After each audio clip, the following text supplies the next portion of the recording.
Hi, and thanks for logging on to the Daily DVAR halacha. And here's a brand new halacha for you, and it's for Thursday, the 11th day of June. Here we go.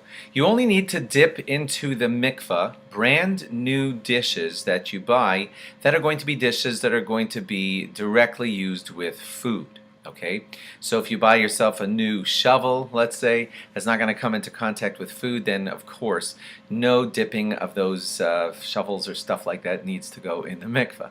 And we're talking about things that are going to have direct contact with the food, like plates, forks, knives, spoons, etc. If they are things that are not going to touch the food, then no dipping in the mikveh will be necessary for those utensils. But here's an exception. Let's say you buy a food tray, and for whatever reason you're going to have that tray covered in silver foil, so the tray is really not quite going to come in contact with the food, but it is going to always bring the food to the table. So that kind of tray will need tevila, because although it's not touching the food, but it's carrying and serving the food, so it does need to be dipped in the mikveh.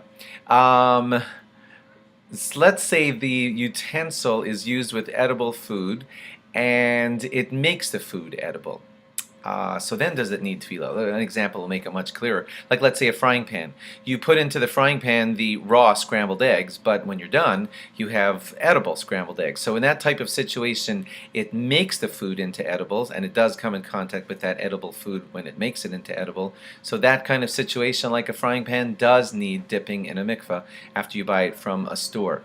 What if your electronic item, let's say, is going to come in contact with the food, but after it comes in contact with the food, more is going to need to be done to the food before it's actually usable, like a hot water urn. With a hot water urn, most people aren't drinking the hot water straight, not usually, and they're still going to add tea or stuff to that hot water. So is that called like it's coming into contact with the edible food? The answer is yes. We treat that as something that does need dipping in the mikveh because it's coming into contact with the water, which will be edible. It is edible, and you're just going to add tea. So yes, that water in the urn makes that urn need its dipping in the mikveh. How do you dip a hot water urn in the mikveh? Well, most poskim say the safest thing to do is you don't have to dip the electronic cord. It's probably removable, but you do dip the actual urn, whole thing, right into the mikveh.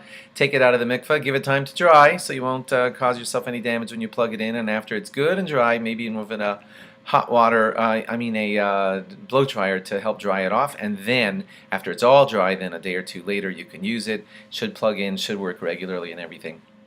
And that's what you do with a hot water urn. If the utensil is used with raw unedible food and also with the edible food. An example of that would be those special scissors that are very strong that are made for cutting raw chicken. 90% of the time they're coming in contact with the raw chicken. Maybe a small percentage of the time you might use it to cut up the actual cooked chicken. You better wash it off first. But if you are doing that, then yes, it does need tevila, even if the use with the cooked food is seldom and the use with the raw food is often. Still, that kind of situation does require, those scissors are going to need tevila. A rolling pin, that's the last thing we'll do today. It only comes into contact with the food before it's edible.